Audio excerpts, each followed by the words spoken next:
بنی اسرائیل کے اندر نا ایک شخص نے اپنے چچا کو قتل کر دیا جائیداد کے لیے. یہ دیکھیں کب سے لوگ جائیداد کے لیے قتل کرتے آ رہے ہیں.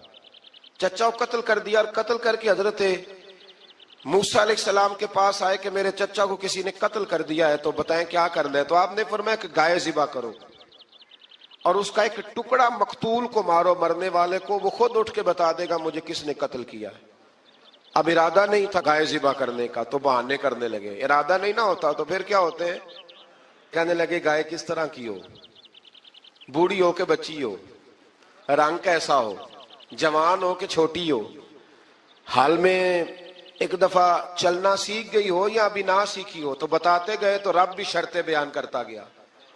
گہرے زرد رنگ کی ہو, حال کے اندر اسے نہ چلایا گیا ہو, پانی نہ نکالا گیا ہو, نہ بچی ہو نہ جوان ہو, اس کے درمیان ہو. یہ ساری شرطیں کہاں پائی جاتی تھیں؟ حضرت موسیٰ علیہ السلام کی قوم کا ایک شخص تھا جو اللہ کا ولی تھا.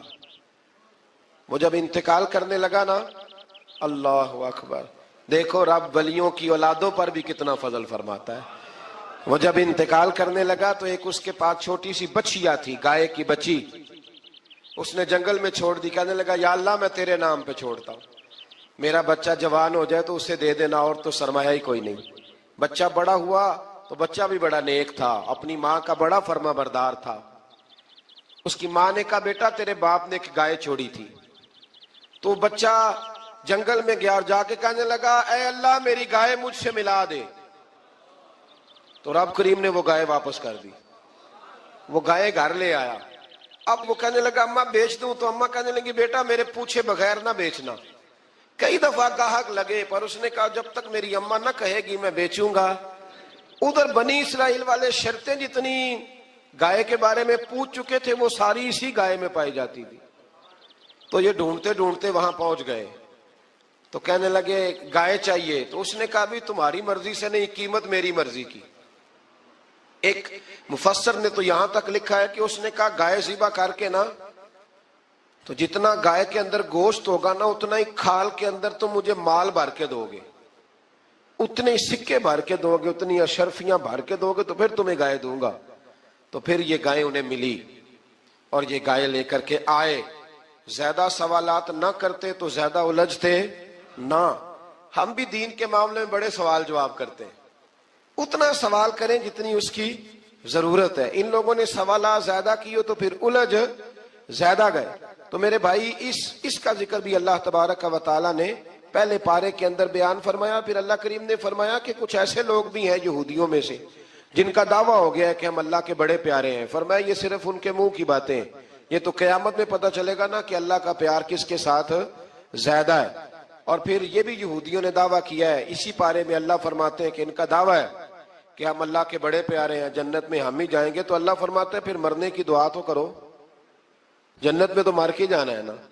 لیکن رب فرماتے ہیں یہ کبھی مرنے کی دعا نہیں کریں گے, اس لیے کہ انہیں پتہ ہے کہ ہم نے آخرت کے لیے کیا بھیجا. لیکن جی پہلا حکم آ گیا یا ایھا الذین آمنوا کہہ کے, پہلی آیت قرآن پاک کی پہلے سپارے میں پہلی آیت جس میں اللہ نے کہا یا ایھا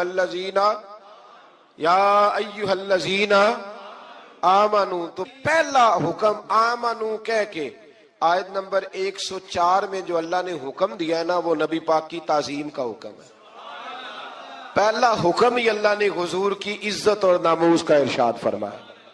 پہلا اس ترتیب کے لحاظ سے وہ ہوا یہ کہ جب نبی پاک کو بات ارشاد کرتے تو صحابہ کرام اٹھ کے عرض کرتے رائینا یا رسول اللہ, حضور سمجھ نہیں آئی ذرا رعایت کر دے.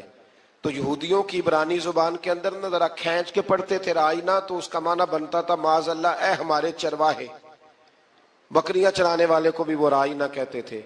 تو جب صحابہ یہ کہنے لگے تو اللہ نے منع ہی کر دیا. فرمایا میرے محبوب کے غلاموں اس لفظ کے پیچھے چھپ کے, اس لفظ کے پیچھے چھپ کے لوگ میرے نبی کی بے ادبی کر جاتے ہیں. تو جس لفظ کا کوئی ایک معنی بے ادبی والا بنتا ہو وہ لفظ بھی میرے نبی کے لیے نہ کہو. لفظ وہ والے کہو جس میں کوئی بے ادبی کا معنی نکلے نہ. یہاں لوگوں نے بڑے بڑے لفظ نہیں بول دیے پھر کہتے میرا مطلب یہ تھا میرا مطلب وہ تھا, تو نے وہ لفظ بولا کیوں جس کا کوئی غلط مطلب بھی نکل سکتا تھا. اللہ نے فرمایا یا ایھا الذین آمنوا لا تقولوا رائینا, اے ایمان والو رائینا کہو ہی نہ. تو یا اللہ کیا کہیں؟ فرمایا وقولوا انظرنا, تم کہو یا رسول اللہ ایک نظر فرمائیے. انداز دیکھیے, انظرنا, ایک نظر. تو ہمارے بزرگ تو پہلے ہی بڑے پیار والوں نے کہہ دیا یا رسول اللہ انظر حالنا. کہتے کہاں سے لاتے ہو جملے؟ میں نے کہا اللہ کی کتاب سے. یا رسول اللہ انظر حالنا یا حبیب اللہ اسما قالا.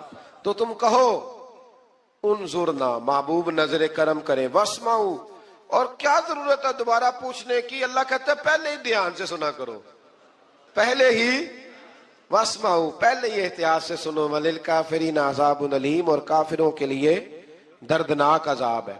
لے جی, اسی پارے میں اللہ تبارک و تعالیٰ نے پھر اہل یہود کا ذکر کیا.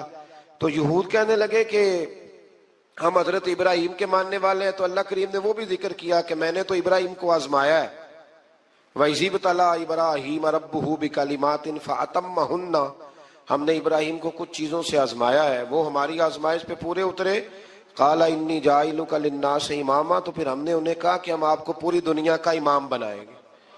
وہ آزمائش کیا تھی؟ آگ میں جانا بھی آزمائش, بیٹے کا نہ ہونا بھی آزمائش, بیٹا ہوا تو پھر اسے وادی غیر ذی زرع ان میں چھوڑ کے آنا بھی آزمائش, بڑا ہوا تو پھر ذبح کرنا بھی آزمائش. فرمایا جہاں جہاں آزمایا ہے نا, ابراہیم ہماری آزمائش میں پورے اترے. فرمایا تو مفت میں حضرت ابراہیم کی اولاد بنتے ہو اور ان کا نام لیتے ہو اور ان کے ساتھ اپنا تعلق بناتے ہو, دیکھو تو صحیح وہ کتنی آزمائشوں سے گزرے. تو اس کا بھی اللہ نے اسی میں ذکر فرمایا. اور پھر وہ بات کرتے تھے حضرت یعقوب کی اور حضرت اسحاق کی, تو فرمایا وہ تو ہمارے اتنے خاص بندے تھے کہ وصال کا وقت بھی انہوں نے اپنی اولادوں کو نصیحت فرمائی تھی کہ اللہ کی توحید پہ قائم رہنا. اس کا ذکر بھی اللہ نے اسی پارے میں بیان فرمایا. اور جو حضرت ابراہیم اور جناب اسماعیل نے کعبہ تعمیر کیا, تو اس کا ذکر بھی اللہ تعالیٰ نے اسی پارے میں فرمایا. فرمایا جب وہ کعبہ بنا رہے تھے تو کہہ رہے تھے ربنا تقبل منا, کہہ رہے تھے اے اللہ بنا ہم نے دیا ہے پر مہربانی فرما ہم سے قبول فرما لے.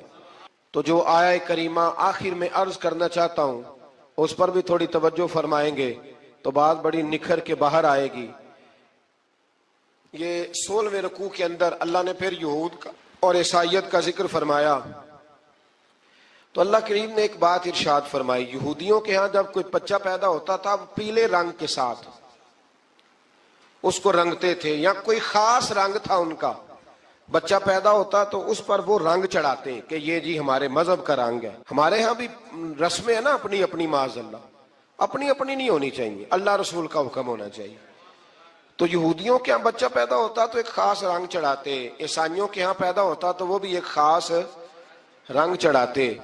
تو مسلمانوں کے ہاں بچے پیدا ہوئے تو انہوں نے بھی توجہ کی کہ یہ کیا ہو رہا ہے. تو رب کریم نے فرمایا صبغۃ اللہ, رنگ اللہ کا ہی ہے. ومن احسن من اللہ صبغہ, اور فرمایا اللہ کے رنگ سے زیادہ خوبصورت کس کا رنگ ہو سکتا ہے. اللہ کا رنگ کیا ہے؟ لا الہ الا اللہ محمد الرسول اللہ صلی اللہ علیہ. فرمایا نیلے پیلے کالے رنگ نہ چڑھاؤ, اپنے ذہن پر توحید و رسالت کا رنگ چڑھاؤ. یہ سب سے بہترین رنگ ہے. اگر تمہارے ذہنوں پر رب رسول کی توحید کا رنگ چڑھ گیا تو یہ وہ والا رنگ ہے, پھر تمہیں کسی اور رنگ کی طرف جانے کی ضرورت نہیں پڑے گی. تو فرمایا رنگ وہ پیدا کرو جو توحید کا ہے, رسالت کا ہے, اس رنگ کی توجہ کرو. قرآن مجید کے اس پارے میں اللہ کریم نے مختلف باتیں بیان کر کے آخری رکوع میں یہ جو رنگ کا ذکر فرمایا نا, تو یہ لگتا ہے پورے پارے کا خلاصہ ہے کہ رب کریم نے فرمایا اصل بات یہ ہے کہ تمہاری سوچوں پہ رب رسول کی توحید و رسالت کا رنگ ہونا چاہیے. ہر وقت بچہ پیدا ہو, کوئی دنیا سے جائے, تو رنگ کس کا ہونا چاہیے؟ اللہ رسول کے دین کا. اللہ تعالیٰ نے انسان کو یاد کرایا ہے کہ تو نے عبادت اپنے رب کی کرنی ہے, اور فرمایا رب تمہارا وہ ہے جس نے تمہارے لیے زمین کو فرش بنایا ہے, آسمان کو چھت بنایا ہے, اور آسمان سے پانی برسا کے تو زمین سے پھل اگائے ہیں, رزق لکم, وہ بھی تیرے کھانے کے لیے اگائے ہیں. وہ جو آسمان سے بارش برسا کے زمین سے سبز اور پھل اگائے ہیں تو وہ بھی تیرے لیے. جب سارا کچھ تیرے لیے بنایا تو بھی تو عبادت کرنا اپنے رب کی, پھر کسی کو اس کا شریک نہ ٹھہر. تو بنی اسرائیل کا بہت زیادہ تذکرہ اس پارے میں اللہ تبارک و تعالیٰ نے پھر بیان کیا. اور پھر کہا کہ انہیں جو حکم دیا جاتا تھا یہ اس کی سرتابی کرتے تھے، پھر اللہ نے ان پر ذلت نازل کر دی اور یہ ہمیشہ اس کا شکار رہے۔ قوم سبت کا ذکر فرمایا اللہ نے، ہفتے والے دن کچھ لوگ نافرمانی کرتے تھے۔ ہمارے بھی ہیلے بہانے ہیں نا آج کل کاروبار میں، تو اسی سپارے کی آیت نمبر 65 کے اندر اللہ تعالیٰ نے حضرت داؤد کی قوم کا ذکر کیا کہ اللہ نے انہیں حکم دیا تھا کہ ہفتے والے دن مچھلیاں نہیں پکڑنی، تو وہ کہتے تھے چلو ہاتھ لگا کے نہیں پکڑنی، ہاتھ لگا کے۔ وہ ہمارے لوگ ہیلے بہانے تلاش کر لیتے ہیں نا، وہ بڑے جناب انشورنس والا آ گیا، اب وہ بینک والا آ گیا، وہ فلانے صاحب آ گئے، وہ تروڑ مروڑ کے کہانیاں باتیں، اور پھر ہمیں بھی رستے مل جاتے ہیں بچنے کے۔ مفتی صاحب نے کہہ دیا تھا، ایک مولانا سے میں نے ان کو کہا ہفتے والے دن مچھلیاں نہیں پکڑنی، کہا نہیں پکڑتے، چھوٹے چھوٹے حوض بنا لیے تو مچھلیاں زیادہ آتی تھی اس دن۔ یہ بھی اللہ کی قدرت تھی، نماز کے وقت گاہک زیادہ آتے ہیں، یہ اس کی قدرت ہوتی ہے، تو وہ مچھلیاں حوض میں جمع ہو جاتی ہیں۔ یوں سمجھ لیں کہ جال انہوں نے لگا لیے ہوئے تھے، تو جال میں وہ پھنستی رہتی تھی، حوضوں میں آتی رہتی تھی۔ ہفتے کو نہیں پکڑتے تھے، اتوار کو پکڑ لیتے تھے، تو پھر اللہ نے انہیں سزا دی۔ فرمایا تماشے کرتے ہو اللہ کے حکم کے ساتھ، کیا سزا دی؟ فَقُلْنَا لَهُمْ كُونُوا قِرَادَةً خَاسِئِينَ، فرمایا بندر بن جاؤ دھتکارے ہوئے۔ جو رزق حرام طریقے سے کماتے تھے رب انہیں بندر بنا دیتا تھا۔ ابھی بھی میں نے دیکھے ہیں بڑے بڑے تاجر پاگلوں جیسی زندگی گزار رہے ہیں، نفسیاتی طور پہ سکون نہیں ہے، کروڑوں روپیہ پڑا ہے۔ کیوں؟ اس لیے کہ رب کے بتائے ہوئے طریقے کے مطابق تجارت نہیں کرتے۔